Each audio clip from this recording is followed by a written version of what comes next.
After a less than auspicious start, the Doctor Who Virgin New Adventures picked up the pace a little in their second book, Timewyrm Exodus, undoubtedly helped by it being written by Terence Dicks, the former Who script editor and of course writer of many Target novelisations. This momentum really needed to be kept up, and who better than former Target editor Nigel Robinson to continue that quality?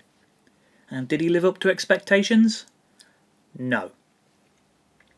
Welcome to the Library of St John the Beheaded, a history of Doctor Who in prose. Today we'll be having a look at Timewyrm Apocalypse.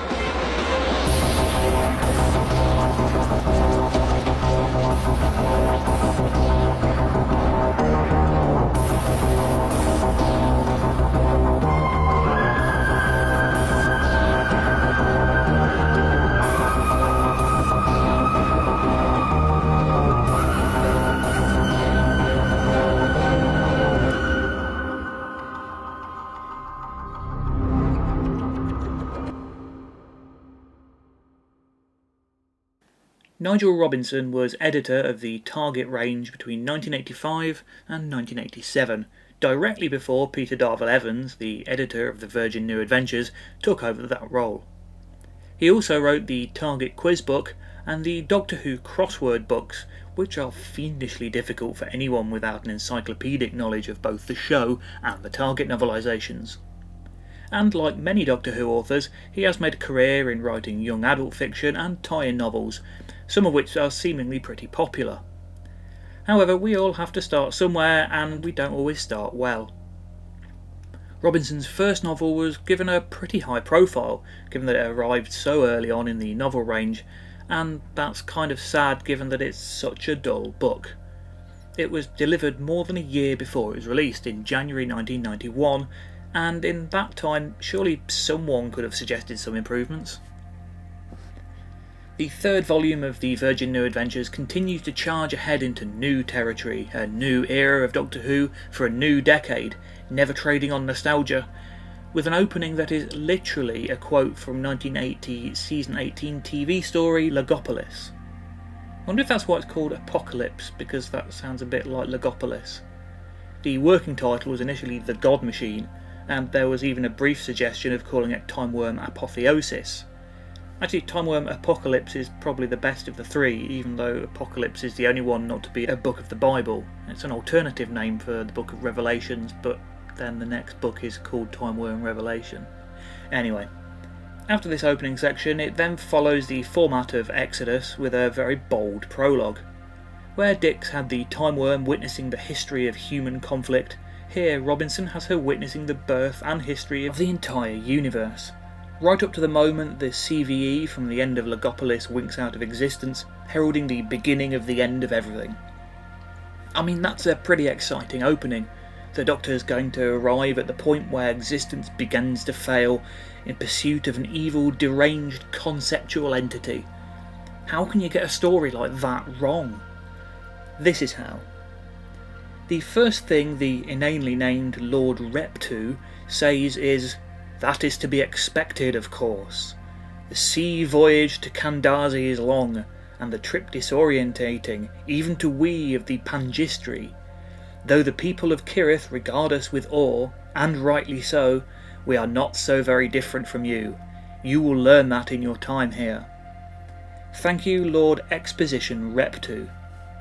Later on we get one of the most inanely tautological sentences I've ever read in "Ace ran on, her legs aching with pain, and her panting breath cutting her lungs like a knife." I mean, did Peter Darvill-Evans do any editing work at all here? We meet groups like the Brethren and the Brotherhood of Kandasi. We visit places like the Harbours of the Chosen. The Timewyrm greets the Doctor with, "Doctor, after all this time we meet again." Ace trips over a root and twists her ankle. I mean, as one of the very few companions not to do that kind of thing in the TV series, it's just awful that she's reduced to it here. We very quickly get an idea of the kind of story it's going to be, but in the third chapter the Doctor effectively spells it out for us, explaining that while this seems like paradise, of course there's going to be something dark at the core. It's a more than well-worn trope in Who and in science fiction in general. And that sums it up. The book is just so generic in setting and in writing. And that really is sadly the quality of the writing throughout. At no point does Robinson really push himself to do anything especially challenging or exciting, and unlike Dix, he uses his experience working at Target to write something that's honestly not far off a Target novelisation. He clearly didn't get Peter Darvill Evans's memo. I mean, it's not all childish. There are a few attempts to tie Apocalypse in with the more adult tone of the Virgin New Adventures, with varying degrees of success. We get occasional swear words, actually generally used quite well, largely just Ace reacting to particularly terrible things in a realistic way, and of course there's the sex. There's no actual sex this time, but plenty of suggestions and innuendo. Huldah, upon meeting Ace, immediately tries for a private conversation with her on the grounds that he thinks she is a pretty young thing, and the next man she meets suggests that she comes inside for a good time. Even the Timewyrm, and yes, in a moment that surprised absolutely nobody, it turns out it is the Timewyrm behind the universe-dominating plan here. We find that just before the end of the book, and no one was surprised. Even the Timewyrm eyes Ace with what is described as an almost lecherous look and with almost sexual delight. I mean, I get it, 20-something Sophie Aldred was very attractive, but the way Ace is treated in these early New Adventures is just totally inappropriate and just feels very adolescent and creepy. There's also a quote I came across from Nigel Robinson that sums up a certain aspect of this story. I think we all overdid the past Doctor appearances in the first 4 VNAs. In this book, we are actually introduced to the Doctor in the form of a dream in which he's reliving an adventure he had in his second incarnation. I mean, I'm not opposed to references and continuity. Indeed, done well, I absolutely love them. But the number of backward-looking moments in these early books is just so reminiscent of the Eric Saywood era of the TV show, which was something Doctor Who had only just begun to grow out of the shadow of at this point. We get a few more snippets of this second Doctor story throughout, coming to a head somewhat randomly just over halfway through, where the 7th Doctor has a conversation with what I think might be a hallucination of his second self, or maybe a projection, or actually it's just not made clear.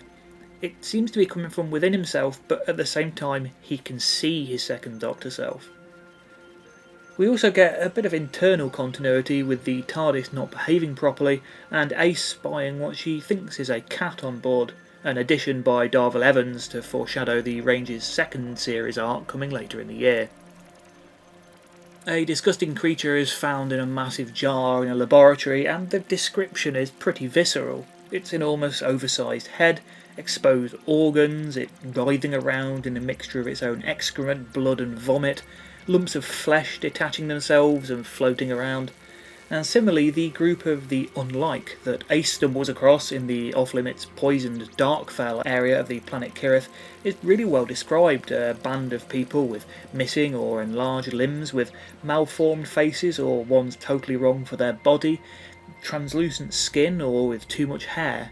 When he's really using his imagination, Robinson can come up with some enjoyably unpleasant imagery, and you feel like that's the kind of thing the book should really have been pushing towards more. We also get Zavat, which is basically just Soylent Green. The Kirithans are eating their own kind without even knowing it. It's not very original, to be honest, but it does add to the grimness of the story.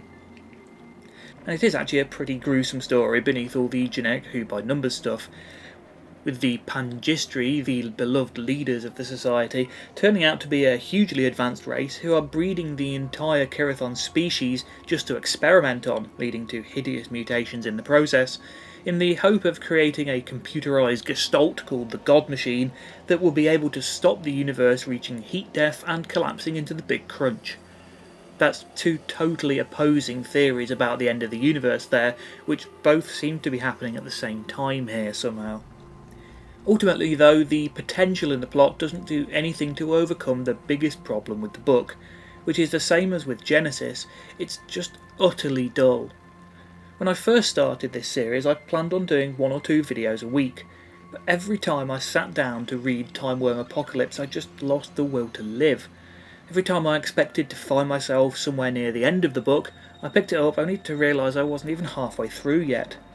Nigel Robinson very rarely does anything to fully engage the reader, and that's always the biggest crime a writer can commit.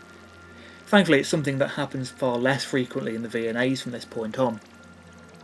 Still, with its mix of grim body horror, predictable story beats, bland setting and anonymous characters, and reliance on continuity with a hitherto unseen adventure for a past Doctor, the closest comparison I can come up with for Timewyrm Apocalypse is probably the novelisation of Time Lash, and if that doesn't make you want to avoid it, I don't know what will. It might not be a coincidence that Nigel Robinson was the editor of Target when that exact book was published.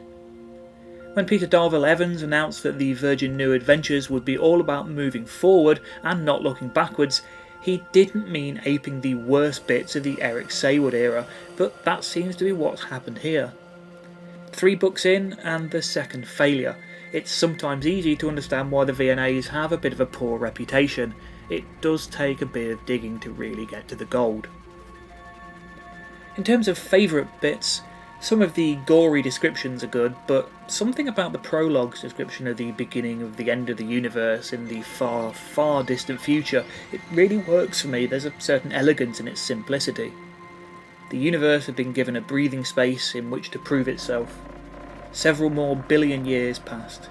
Civilizations arose and fell and rose again. Then, somewhere in the region of a constellation which had once been called Cassiopeia, the CVE glimmered, blinked, and closed. Also, while totally unkeeping with the tone and style of the rest of the book, I absolutely adore this moment. "Don't you know I'm the Doctor?" he continued. "Shouldn't you treat me with the respect I deserve?" At which point a seagull passing overhead gave the Doctor the sort of respect it thought he deserved.